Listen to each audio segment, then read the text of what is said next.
ನೀವು ತುಂಬಾನೇ cartoon videos ಅಲ್ಲಿ ನೋಡಿರ್ತೀರಾ, ಒಬ್ಬನ ಸಾಯಿಸೋಕೆ ಕಾಂಟ್ರಾಕ್ಟ್ ಕೊಡ್ತಾರೆ. ಅವನ ಮೊದಲು ಯಾರು ಸಾಯಿಸ್ತಾರೋ ಅವರಿಗೆ ಇಷ್ಟು ಅಂತ ದುಡ್ಡು ಸಿಗುತ್ತೆ. ಅದೇ ತರನೇ ಇರೋ ಮೂವಿನ ನಾವಿವಾಗ ನೋಡಕ್ಕೆ ಹೋಗ್ತಾ ಇರೋದು. WWE ಸ್ಟಾರ್ ಬಟಿಸ್ಟಾ ಅಭಿನಯದ ದ ಕಿಲ್ಲರ್ಸ್ ಗೇಮ್. ನಮ್ ಹೀರೋ ಎಲ್ಲಾ ಗ್ಯಾಂಗ್ಸ್ಟರ್ ಗಿಂತ ಟಾಪ್ ಅಲ್ಲೇ ಇರ್ತಾನೆ. ಎಲ್ಲಾ ಚೆನ್ನಾಗಿ ನಡೀತಾ ಇರ್ಬೇಕಾದ್ರೆ ಅವನ ಲೈಫ್ ಅಲ್ಲಿ ನಡೆಯೋ ಒಂದು ಮಿಸ್ಟೇಕ್ ಇಂದ ಇಡೀ ಪ್ರಪಂಚದಲ್ಲಿರೋ ಎಲ್ಲಾ ಗ್ಯಾಂಗ್ಸ್ಟರ್ಸ್ ಗಳನ್ನ ಎದುರಿಸಬೇಕಾಗುತ್ತೆ, ಇಲ್ಲ ಸಾಯ್ಬೇಕಾಗುತ್ತೆ. ಇಂತಹ ಟೈಮ್ ಅಲ್ಲಿ ನಮ್ ಹೀರೋ ಅವರನ್ನ ಎದುರಿಸ್ತಾನ ಇಲ್ಲ ಸಾಯ್ತಾನ? ಬನ್ನಿ ನೋಡೋಣ. ಮೂವಿ ಶುರು ಮಾಡೋಕ್ಕೂ ಮುಂಚೆ ನಿಮ್ದು ಯಾವ್ದಾದ್ರು ಮೂವಿ ರಿಕ್ವೆಸ್ಟ್ ಇದ್ರೆ ಕಮೆಂಟ್ ಬಾಕ್ಸ್ ಅಲ್ಲಿ ತಿಳಿಸಿ. ಬನ್ನಿ ಮೂವಿ ಶುರು ಮಾಡೋಣ.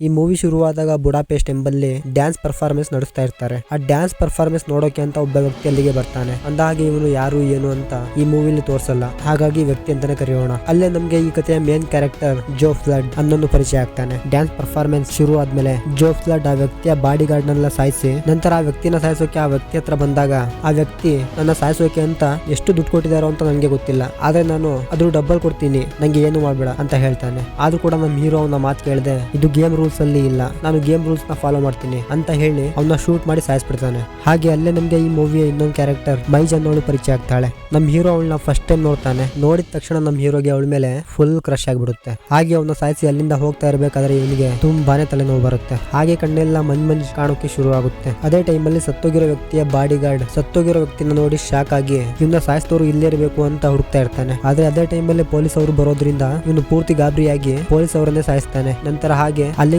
ತಪ್ಪಿಸ್ಕೊಳ್ಳೋಕೆ ನೋಡ್ತಾನೆ. ನೋಡಿದ್ರೆ ಅಷ್ಟೊತ್ತಿಗೆ ಪೊಲೀಸ್ ಅವರು ಅವನ್ನ ಶೂಟ್ ಮಾಡಿ ಸಾಯಿಸ್ಬಿಡ್ತಾರೆ. ಹಾಗಾಗಿ ಡ್ಯಾನ್ಸ್ ಮಾಡ್ತಿದ್ದ ಎಲ್ಲಾ ಜನನು ಅಲ್ಲಿಂದ ಓಡೋಕೆ ಶುರು ಮಾಡ್ತಾರೆ. ಹಾಗಾಗಿ ಮಹೇಶ್ ಕೂಡ ತನ್ನ ಫೋನ್ ತಗೊಂಡು ಓಡೋಕೆ ನೋಡ್ತಾಳೆ. ನೋಡಿದ್ರೆ ಸ್ಲಿಪ್ ಆಗಿ ಕೆಳಗಡೆ ಬಿದ್ದೋಗ್ತಾಳೆ. ಹಾಗಾಗಿ ಜನ ಎದ್ನೋ ಬಿದ್ನೋ ಅಂತ ಅವಳನ್ನ ತುಳ್ಕೊಂಡು ಓಡಾಡ್ತಾ ಇರ್ತಾರೆ. ಅದೇ ಟೈಮಲ್ಲಿ ನಮ್ ಹೀರೋ ಬಂದು ಮೈಜ್ ಫೋನ್ ನ ತಗೊಂಡು ಹಾಗೆ ಮೈಜ್ ನ ಎತ್ಕೊಂಡು ಹೊರಗಡೆ ಎತ್ಕೊಂಡ್ ಬಂದು ಅವಳನ್ನ ಕಾಪಾಡ್ತಾನೆ. ಹಬ್ಬ, ಹೀರೋಯಿನ್ ನ ಇಂಪ್ರೆಸ್ ಮಾಡೋಕೆ ಹೀರೋಗೆ ಎಂತ ಚಾನ್ಸ್ ಸಿಕ್ತು ಅಲ್ವಾ, ಸೂಪರ್. ನಂತರ ಮೈಜ್ ಕಾಪಾಡಿದಕ್ಕೆ ಜೋಗೆ ಥ್ಯಾಂಕ್ಸ್ ಹೇಳಿ ಹಾಗೆ ಅವನ ಹೆಸರು ಕೇಳ್ತಾಳೆ. ಅದೇ ಟೈಮಲ್ಲಿ ಜೋಗೆ ಮತ್ತೆ ತಲೆನೋವು ಬರೋದ್ರಿಂದ ಅದನ್ನ ನೋಡಿ ಮೈಜ್ ಪಕ್ಕದಲ್ಲಿ ಇರೋ ಹತ್ರ ನೀರ್ ಕೇಳ್ತಾಳೆ. ಹಾಗೆ ಹಿಂದೆ ತಿರುಗಿ ನೋಡ್ತಾಳೆ. ನೋಡಿದ್ರೆ ಅಷ್ಟೊತ್ತಿಗೆ ಜೋ ಅಲ್ಲಿಂದ ಹೊರಟೋಗಿರ್ತಾನೆ. ನಂತರ ಜೋ ಮನೆಗ್ ಬಂದಾಗ ನಮ್ಗೆಲ್ಲ ಜೋನ ಮನೆ ತೋರಿಸ್ತಾರೆ. ನೋಡಿ ಹಬ್ಬ, ಎಂತ ಮನೆ ಇರುತ್ತೆ, ಫುಲ್ ಪ್ರೊಟೆಕ್ಷನ್ ಇಂದ ಮನೆನ ಕಟ್ಸಿರ್ತಾನೆ. ನಂತರ ಟ್ಯಾಬ್ಲೆಟ್ ತಗೊಂಡು ಹಾಗೆ ಮಲ್ಕೋತಾನೆ. ನಂತರ ಮಾರನೇ ದಿನ ತುಂಬಾನೇ ತಲೆನೋವು ಇರೋದ್ರಿಂದ ಹಾಸ್ಪಿಟಲ್ಗೆ ಬಂದು ಟೆಸ್ಟ್ ಮಾಡಿಸ್ತಾನೆ.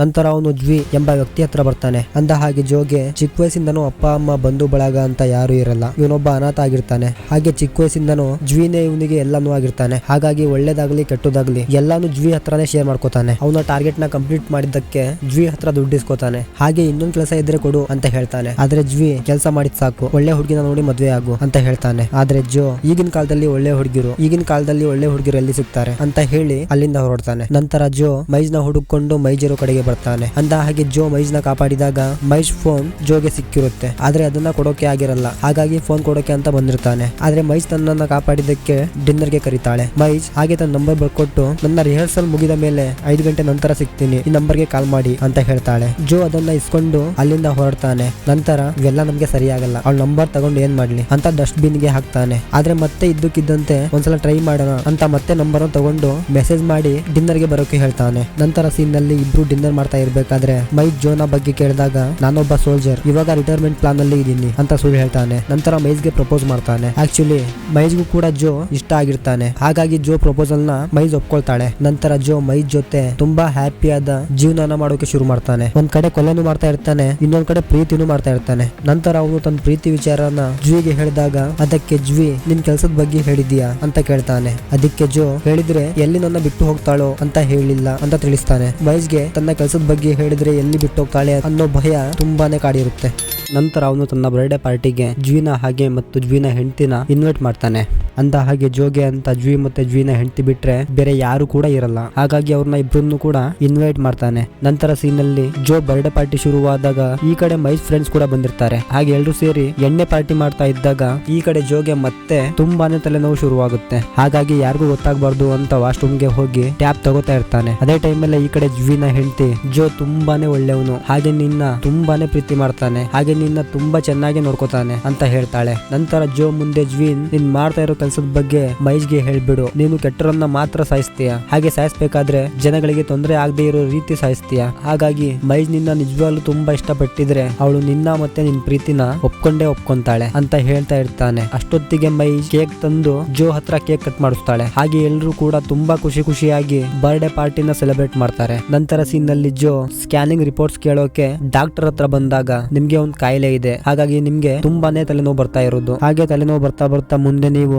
ಬ್ಲೈಂಡ್ ಆಗ್ತೀರಾ, ನಂತರ ನೀವು 3 ತಿಂಗಳಲ್ಲೇ ತೀರಿ ಹೋಗ್ತೀರಾ ಅಂತ ಹೇಳ್ತಾರೆ. ಆ ವಿಚಾರನ ಕೇಳಿ ಜೋ ತುಂಬಾನೇ ಬೇಜಾರಾಗ್ತಾನೆ. ಇವಾಗ ತಾನೇ ಲೈಫ್ ಅಲ್ಲಿ ಒಂದು ಒಳ್ಳೆ ಪ್ರೀತಿ ಸಿಕ್ಕಿತ್ತು, ಹಾಗೆ ಲೈಫ್ ತುಂಬಾನೇ ಖುಷಿಯಾಗಿ ಹೋಗ್ತಾ ಇತ್ತು, ಇಂಥ ಟೈಮಲ್ಲಿ ಹೀಗಾಯ್ತಲ್ಲ ಅಂತ ತುಂಬಾನೇ ಬೇಜಾರಾಗ್ತಾನೆ. ನಂತರ ಅದೇ ಬೇಜಾರಲ್ಲಿ ಮನೆಗೆ ಹೋಗಿ ಆ ಕಾಯಿಲೆ ಬಗ್ಗೆ ಇಂಟರ್ನೆಟ್ ಅಲ್ಲಿ ನೋಡಿ ತಿಳ್ಕೊತಾನೆ. ಆ ಕಾಯಿಲೆನ ಕ್ಯೂರ್ ಮಾಡೋಕೆ ಆಗೋದಿಲ್ಲ, ಬ್ಲೈಂಡ್ ಆಗಿ ಹಾಗೆ ಸಾಯೋ ಬದಲು ಶೂಟ್ ಮಾಡ್ಕೊಂಡು ಸತ್ತೋಗ್ಬಿಡೋಣ ಅಂತ ನೋಡ್ತಾನೆ. ಆದ್ರೆ ಧೈರ್ಯ ಸಾಕಾಗಲ್ಲ. ನಂತರ ತನ್ನ ಹತ್ರ ಇದ್ದ ಎಲ್ಲಾ ದುಡ್ಡನ್ನು ತಗೊಂಡು ಜ್ವಿ ಹತ್ರ ಬಂದು ತನಗಿದ್ದ ಕಾಯಿಲೆ ಬಗ್ಗೆ ಹೇಳ್ತಾನೆ. ಹಾಗೆ ನನ್ನ ಸಾಯಿಸೋಕೆ ದುಡ್ಡು ಕೊಡ್ತೀನಿ ಅಂತ ಹೇಳ್ತಾನೆ. ಈ ತರ ಎಲ್ಲ ನಿರ್ಧಾರ ತಗೋಬೇಡ, ಎಲ್ಲೋ ಮಿಸ್ಟೇಕ್ ಆಗಿರ್ಬೇಕು, ಯಾವ್ದಾದ್ರು ಬೇರೆ ಹಾಸ್ಪಿಟಲ್ ತೋರ್ಸೋಣ ಅಂತ ತುಂಬಾನೇ ಹೇಳ್ತಾನೆ. ಆದ್ರೂ ಕೂಡ ಜೋ ಅವನ ಮಾತು ಕೇಳ್ತಾನೆ ಇರಲ್ಲ, ತುಂಬಾನೇ ರಿಕ್ವೆಸ್ಟ್ ಮಾಡ್ಕೋತಾನೆ. ಹಾಗಾಗಿ ಜ್ವಿ ಈ ಕೆಲಸ ನನ್ನಿಂದ ಸಾಧ್ಯನೇ ಇಲ್ಲ ಅಂತ ಹೇಳ್ತಾನೆ. ಹಾಗಾಗಿ ಜೋ ಮರಿಯಾನ ಹತ್ರ ಬರ್ತಾನೆ. ಅಂದ ಹಾಗೆ ಮರಿಯಾನ ಕೂಡ ಜೋ ಮಾಡ್ತಿರೋ ಕೆಲಸನೇ ಮಾಡ್ತಾ ಇರ್ತಾಳೆ. ಹಾಗಾಗಿ ಅವಳ ಹತ್ರ ತನ್ನನ್ನ ಸಾಯಿಸೋಕೆ ಕಾಂಟ್ರಾಕ್ಟ್ ಮಾಡ್ಕೊಂಡು 2 ಮಿಲಿಯನ್ ಅಮೌಂಟ್ ಕೊಡ್ತೀನಿ ಅಂತ ಹೇಳ್ತಾನೆ. ಮೊದಲೇ ಮರಿಯಾನಾಗೆ ಜೋ ಕಂಡ್ರೆ ಆಗಲ್ಲ, ಆಕ್ಚುಲಿ ಇವಳ ತಂದೆನ ಜೋ ಸಾಯಿಸಿರ್ತಾನೆ. ಹಾಗಾಗಿ ಒಳ್ಳೆ ಚಾನ್ಸ್ ಸಿಕ್ತು ಅಂತ ತುಂಬಾನೇ ಖುಷಿ ಆಗ್ತಾಳೆ. ಈ ಕಡೆ ಜೋ 12 ಗಂಟೆ ಮೇಲೆ ಸಾಯಿಸೋಕೆ ಕಾಂಟ್ರಾಕ್ಟ್ ಮಾಡ್ಕೋತಾನೆ. ನಂತರ ಜೋನ ಸಾಯಿಸೋಕೆ ಸ್ವಿಟ್ಜರ್ಲ್ಯಾಂಡ್ ನಲ್ಲಿ ಇರೋ ಕ್ರೈಚರ್ ಅನ್ನೋ ವ್ಯಕ್ತಿಗೆ ರಿಕ್ವೆಸ್ಟ್ ಕಳಿಸ್ತಾಳೆ. ಆದ್ರೆ ಅವನು 2 ಮಿಲಿಯನ್ ತುಂಬಾನೇ ಕಮ್ಮಿ ಆಯ್ತು ಅಂತ ಆ ರಿಕ್ವೆಸ್ಟ್ ನ ಕ್ಯಾನ್ಸಲ್ ಮಾಡ್ತಾನೆ. ನಂತರ ಮರಿಯಾನ ಗೋಯಾಂಗ್ಸ್ ಗ್ಯಾಂಗ್ಸ್ ಗೆ ಮತ್ತೆ ಲ್ಯಾಂಗೋಸ್ ಬ್ರದರ್ಸ್ ಗೆ ರಿಕ್ವೆಸ್ಟ್ ಕಳಿಸ್ತಾಳೆ. ಆದ್ರೆ ಇಬ್ರು ಕೂಡ ಜೋನ ಸಾಯಿಸೋಕೆ ಒಪ್ಕೊಳ್ತಾರೆ. ಆಕ್ಚುಲಿ ಕಿಲ್ಲರ್ಸ್ ಗೇಮ್ಸ್ ನ ಟೀಮ್ ಬೇರೆ ದೇಶದಲ್ಲೂ ಇರ್ತಾರೆ.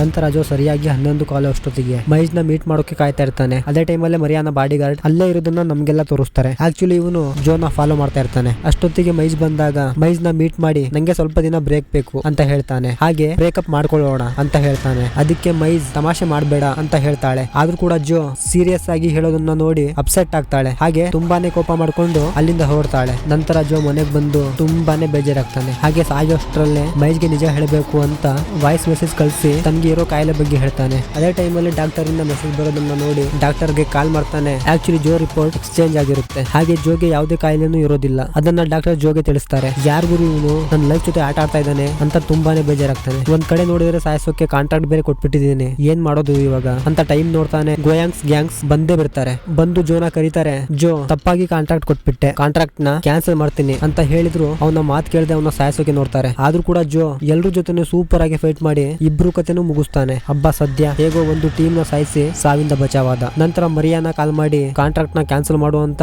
ಕೇಳ್ಕೊತಾನೆ. ಆದ್ರೆ ಮರಿಯಾನ ಅವನ್ ಮಾತನ್ನ ಕೇಳೋದೇ ಇಲ್ಲ. ನಂತರ ಅಷ್ಟೊತ್ತಿಗೆ ಲ್ಯಾಂಗೋಸ್ ಬ್ರದರ್ಸ್ ಜೋ ಮೇಲೆ ಅಟ್ಯಾಕ್ ಮಾಡಿ ಬಿಡ್ತಾರೆ. ಆದ್ರೆ ಜೋ ಅವ್ರ ಜೊತೆನೂ ಸೂಪರ್ ಆಗಿ ಫೈಟ್ ಮಾಡಿ ಅವ್ರ ಕತೆನೂ ಕೂಡ ಮುಗಿಸ್ತಾನೆ. ಹೇಗೋ ಇಬ್ರು ಕತೆನೂ ಮುಗೀತು, ಇನ್ನ ಇವನು ಫ್ರೀ, ಇನ್ನ ಯಾವುದೇ ತೊಂದರೆ ಇಲ್ಲದೆ ಆರಾಮಾಗಿರ್ಬೋದು ಅಂತ ಅನ್ಕೊಂಡ್ರೆ ಅದೇ ಟೈಮಲ್ಲಿ ಈ ಕಡೆ ಮರಿಯಾನ ಜೋನ ಸಾಯಿಸಲೇಬೇಕು ಅಂತ ತಾನು ಸ್ವಲ್ಪ ಅಮೌಂಟ್ ನ ಹಾಕಿ ತುಂಬಾ ಕಿಲ್ಲರ್ ಗ್ಯಾಂಗ್ಸ್ ಗಳಿಗೆ ರಿಕ್ವೆಸ್ಟ್ ನ ಕಳಿಸ್ಬಿಡ್ತಾಳೆ. ಈ ಕಡೆ ಮತ್ತೆ ಕ್ರೇಚರ್ಗೂ ಕೂಡ ಕಳಿಸ್ತಾಳೆ. ಈ ಸಲ ಜಾಸ್ತಿ ಅಮೌಂಟ್ ಸಿಗೋದ್ರಿಂದ ಅವನು ಕೂಡ ಜೋನ ಕೊಲೆ ಮಾಡೋಕೆ ಒಪ್ಕೊಳ್ತಾನೆ. ಈ ಕಡೆ ಮ್ಯಾಕನ್ಸ್ ಬ್ರದರ್ಸ್ ಹಾಗೆ ಪಾರ್ಟಿಗಲ್ಸ್ ಮತ್ತೆ ಬೋತಾಸ್ ಅನ್ನೋ ಗ್ಯಾಂಗ್ಸ್ಟರ್ಸ್ ಕೂಡ ಟೋಟಲ್ ಆಗಿ 4 ಗ್ಯಾಂಗ್ಸ್ಟರ್ ಗಳು ಜೋನ ಕೊಲ್ಲೋಕೆ ಕಾಂಟ್ರಾಕ್ಟ್ ನ ಒಪ್ಕೋತಾರೆ. ನಂತರ ಸೀನ್ ನಲ್ಲಿ ಜೋ ಮೈಜ್ಗೆ ಕಾಲ್ ಮಾಡಿ ನಾನು ತೊಂದರೆಯಲ್ಲಿ ಇದ್ದೀನಿ, ಸ್ವಲ್ಪ ದಿನ ಎಲ್ಲಾದ್ರೂ ದೂರ ಹೋಗು ಅಂತ ಹೇಳ್ತಾನೆ. ನಂತರ ಈ ಕಡೆ ಜೋ ಜ್ವಿ ಹತ್ರ ಬರ್ತಾನೆ. ಡಾಕ್ಟರ್ ಮಾಡಿದ ಮಿಸ್ಟೇಕ್ ನ ಜ್ವಿ ಹತ್ರ ಹೇಳ್ತಾನೆ. ಹಾಗೆ ಮರಿಯಾನಾಗೆ ಕೊಟ್ಟಿದ್ದ ಕಾಂಟ್ರಾಕ್ಟ್ ಬಗ್ಗೆನೂ ಹೇಳಿ ನಂತರ ಜ್ವಿ ಹತ್ರ ಇರೋ ಕೆಲವು ಗನ್ ಮತ್ತು ಬಾಂಬ್ಸ್ ಗಳನ್ನ ಇಸ್ಕೋತಾನೆ. ಒಬ್ಬೊಬ್ರು ಗ್ಯಾಂಗ್ಸ್ಟರ್ ಜೊತೆ ಹೋರಾಡೋ ಬದಲು ಒಂದೇ ಸರಿ ಎಲ್ರು ಒಂದೇ ಕಡೆ ಸೇರಿಸಿ ಒಂದೇ ಸರಿ ಎಲ್ರು ಕತೆನೂ ಮುಗಿಸ್ಬೇಕು ಅಂತ ಡಿಸೈಡ್ ಮಾಡ್ತಾನೆ. ಅಷ್ಟೊತ್ತಿಗೆ ಈ ಕಡೆ ಕ್ರೈಚರ್ ಕೂಡ ಜೋನ ಸಾಯಿಸಬೇಕು ಅಂತ ಬುಡಾಪೆಸ್ಟ್ ಗೆ ಬಂದೇ ಬಿಡ್ತಾನೆ.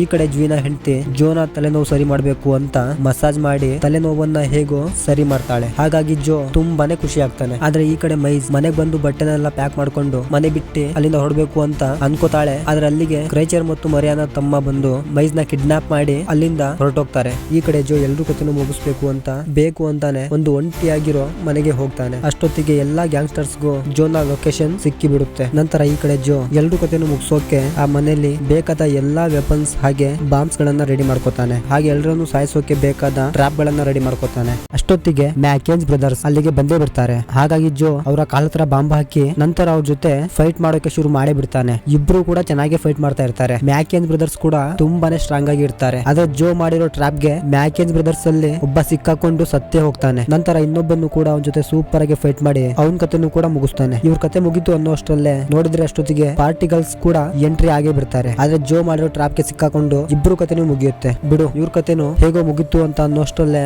ಬೋತಾಸ್ ಎಂಟ್ರಿ ಕೂಡ ಆಗಿರುತ್ತೆ. ಇಬ್ರು ಕೂಡ ಚೆನ್ನಾಗಿ ಫೈಟ್ ಮಾಡ್ತಾ ಇರ್ತಾರೆ. ಈ ಕಡೆ ಬೋತಾಸ್ ಕೂಡ ಸ್ಟ್ರಾಂಗ್ ಆಗಿ ಇರ್ತಾನೆ. ಇವರಿಬ್ರು ಫೈಟ್ ಮಾಡ್ತಾ ಇರ್ಬೇಕಾದ್ರೆ ಅದೇ ಟೈಮ್ ಅಲ್ಲಿ ಈ ಕಡೆ ಕ್ರೇಚರ್ ಕೂಡ ಅಲ್ಲಿಗೆ ಬರ್ತಾನೆ. ಈ ಕಡೆ ಬೋತಾಸ್ ಗನ್ ತಗೊಂಡು ಇನ್ನೇನ್ ಜೋ ಕಥೆನ ಮುಗಿಸ್ಬೇಕು, ಆದ್ರೆ ಜೋ ಮಾಡಿರೋ ಟ್ರಾಪ್ ಗೆ ಇವನು ಕೂಡ ಬಲಿ ಆಗ್ತಾನೆ. ಹಬ್ಬ ಸದ್ಯ. ಅಷ್ಟೊತ್ತಿಗೆ ಮರಿಯಾನ ಬಾಡಿಗಾರ್ಡ್ ಮ್ಯಾಕ್ಸ್ ಕೂಡ ಅಲ್ಲಿಗೆ ಬಂದೇ ಬಿಡ್ತಾನೆ. ಜೋನ ಸಾಯಿಸಲೇಬೇಕು ಅಂತ ಡಿಸೈಡ್ ಆಗಿ ಒಬ್ರಾದ್ಮೇಲೆ ಒಬ್ರು ಬರ್ತಾನೆ ಇದಾರೆ. ಈ ಕಡೆ ಮೈಸ್ ಮರಿಯಾನ ತಮ್ಮನ ಯಾಮಾರಿಸಿ ಅವನ್ ತಲೆಗೆ ಹೊಡೆದು ಅಲ್ಲಿಂದ ತಪ್ಪಿಸ್ಕೋತಾಳೆ. ಈ ಕಡೆ ಜೋ ಮ್ಯಾಕ್ಸ್ ಕಡೆ ಸ್ವಲ್ಪ ಜನನ ಶೂಟ್ ಮಾಡಿ ಸಾಯಿಸಿ ಆ ಬಿಲ್ಡಿಂಗ್ ಇಂದಾನೆ ಹೊರಗಡೆ ಬಂದು ಕ್ರೇಚರ್ ಜೊತೆ ಮಾತಾಡ್ತಾ ಇರ್ತಾನೆ. ಅಷ್ಟೊತ್ತಿಗೆ ಮೈಸ್ ಕಾರ್ ತಂದು ಕ್ರೇಚರ್ ನ ಗುದ್ದಿ ಜೋನ ಹತ್ತಿಸ್ಕೊಂಡು ಅಲ್ಲಿಂದ ಹೊರಡ್ತಾಳೆ. ಈ ಕಡೆ ಮ್ಯಾಕ್ಸ್ ಬಂದೋನೆ ಅವ್ರನ್ನ ಶೂಟ್ ಮಾಡೋಕೆ ನೋಡ್ತಾನೆ, ಆದ್ರೆ ಅವರು ಹೊರಟೋಗ್ತಾರೆ. ನಂತರ ಜೋ ತನ್ನ ಕೆಲಸದ ಬಗ್ಗೆ ಹೇಳಿ ಹಾಗೆ ನಡೆದಿರೋ ಎಲ್ಲಾ ವಿಷಯನೂ ಡೀಟೇಲ್ ಆಗಿ ಹೇಳ್ತಾನೆ. ಹಾಗೆ ಕೆಲಸಕ್ಕೆ ರಿಟೈರ್ಮೆಂಟ್ ತಗೋತಾ ಇದೀನಿ ಅಂತ ಹೇಗೋ ಸಮಾಧಾನ ಮಾಡ್ತಾ ಇರ್ತಾನೆ. ಆದ್ರೆ ಅಷ್ಟೊತ್ತಿಗೆ ಮೈಸ್ ತಲೆ ತಿರುಗಿ ಬಿದ್ದೋಗ್ತಾಳೆ. ಆಕ್ಚುಲಿ ಮ್ಯಾಕ್ಸ್ ಶೂಟ್ ಮಾಡಿದಾಗ ಮೈಸ್ ಕುತ್ತಿಗೆಗೆ ಸ್ವಲ್ಪ ಏಟ್ ಆಗಿರುತ್ತೆ, ಹಾಗಾಗಿ ತಲೆ ತಿರುಗಿ ಬಿದ್ದೋಗಿರ್ತಾಳೆ. ನಂತರ ಜೋ ಅವಳನ್ನ ಎತ್ಕೊಂಡು ಅಲ್ಲೇ ಪಕ್ಕದಲ್ಲೇ ಒಂದು ಚರ್ಚ್ ಇರುತ್ತೆ ಅಲ್ಲಿಗೆ ಬರ್ತಾನೆ. ಆದ್ರೆ ಅಷ್ಟೊತ್ತಿಗೆ ಮೈಸ್ಗೆ ಎಚ್ಚರ ಆಗುತ್ತೆ. ಹಾಗಾಗಿ ಅದೇ ಖುಷಿಲಿ ಮದ್ವೆ ಆಗೋಣ ಅಂತ ಮೈಸ್ಗೆ ಹೇಳ್ತಾನೆ. ಹಾಗೆ ಈ ಕಡೆ ಚರ್ಚ್ ಫಾದರ್ ಗೆ ಮದ್ವೆ ಮಾಡ್ಸೋಕೆ ತುಂಬಾನೇ ಕೇಳ್ಕೊತಾನೆ. ಆದ್ರೆ ಚರ್ಚ್ ಫಾದರ್ ಒಪ್ಕೋತಾನೆ ಇರಲ್ಲ. ನಂತರ ಹೇಗೋ ಕನ್ವಿನ್ಸ್ ಮಾಡಿ ಅವ್ರನ್ನ ಒಪ್ಪಿಸ್ತಾನೆ. ಹೇಗೋ ಖುಷಿಲೇ ಅವರ ಮದ್ವೆ ನಡೀತಾ ಇರುತ್ತೆ. ಆದ್ರೆ ಕ್ರೇಚರ್ ಮತ್ತೆ ಅಲ್ಲಿಗೂ ಕೂಡ ಬರ್ತಾನೆ. ಬಂದು ಜೋನ ಶೂಟ್ ಮಾಡಿ ಸಾಯಿಸೋಕೆ ನೋಡ್ತಾನೆ. ಜೋ ಹೇಗೋ ತಪ್ಪಿಸ್ಕೊತಾನೆ, ಆದ್ರೆ ಬುಲೆಟ್ ಚರ್ಚ್ ಫಾದರ್ ಗೆ ಬಿದ್ದೋಗುತ್ತೆ. ಅಷ್ಟೊತ್ತಿಗೆ ಮ್ಯಾಕ್ಸ್ ಕೂಡ ಬಂದೇ ಬಿಡ್ತಾನೆ. ಏನ್ ಗುರು ಇವರು ಎಲ್ಲಿಗೋದ್ರು ಬಿಡ್ತಾನೆ ಇಲ್ಲ ಅಂತ ಜೋ ತುಂಬಾನೇ ಕೋಪ ಮಾಡ್ಕೋತಾನೆ. ಈ ಕಡೆ ಮ್ಯಾಕ್ಸ್ ಮತ್ತೆ ಕ್ರೇಚರ್ ಮಧ್ಯೆನೇ ಜಗಳ ಶುರುವಾಗುತ್ತೆ. ಹಾಗಾಗಿ ಅದೇ ಗ್ಯಾಪ್ ಅಲ್ಲೇ ಜೋ ಮ್ಯಾಕ್ಸ್ ಹತ್ರ ಬಂದು ಶೂಟ್ ಮಾಡೋಕೆ ನೋಡ್ತಾನೆ. ಆದ್ರೆ ಗನ್ನಲ್ಲಿ ಬುಲೆಟ್ ಖಾಲಿ ಆಗಿರುತ್ತೆ. ಇನ್ನು ಜೋ ಕತೆ ಅಂತೂ ಮುಗೀತು, ಸಾಯ್ ಬಿಟ್ರೆ ಬೇರೆ ದಾರಿನೇ ಇಲ್ಲ ಅಂತ ನಾವ್ ಅನ್ಕೊಂಡ್ರೆ ಅಷ್ಟೊತ್ತಿಗೆ ಮೈಸ್ ಬಂದು ಮ್ಯಾಕ್ಸ್ ನ ಶೂಟ್ ಮಾಡಿ ಸಾಯಿಸ್ಬಿಡ್ತಾಳೆ. ಹಬ್ಬ ಸೂಪರ್ ಅಲ್ವಾ. ಈ ಕಡೆ ಜ್ವಿ ಬಂದು ಮರಿಯಾನ ಕತೆನ ಮುಗಿಸ್ತಾನೆ. ಹಬ್ಬ ಅಂತೂ ಇಂತೂ ಎಲ್ರೂ ಕತೆನೂ ಮುಗೀತು. ಇನ್ನು ಜೋಗೆ ಸಾಯಿಸೋಕೆ ಯಾರು ಕೂಡ ಇಲ್ಲ. ನಂತರ ಮೈಸ್ ಮತ್ತೆ ಜೋ ಮದ್ವೆ ಆಗಿ ಹ್ಯಾಪಿ ಆಗಿರೋ ಜೀವನನ ಮಾಡೋಕೆ ಶುರು ಮಾಡ್ತಾರೆ. ಇಲ್ಲಿಗೆ ಈ ಮೂವಿ ಮುಗಿಯುತ್ತೆ. ಹೇಗಿತ್ತು ಮೂವಿ? ಐ ಹೋಪ್ ಈ ಮೂವಿ ನಿಮ್ಗೆ ಇಷ್ಟ ಆಗಿದೆ ಅನ್ಕೊಳ್ತೀನಿ. ಹಾಗೆ ನಾನು ಮಾಡಿರೋ ಎಕ್ಸ್ಪ್ಲನೇಷನ್ ನಿಮ್ಗೆ ಇಷ್ಟ ಆಗಿದ್ರೆ ಲೈಕ್ ಮಾಡೋದನ್ನ ಮರಿಬೇಡಿ. ಮತ್ತೆ ಮುಂದಿನ ವಿಡಿಯೋ ಅಲ್ಲಿ ಸಿಗೋಣ. Thank you.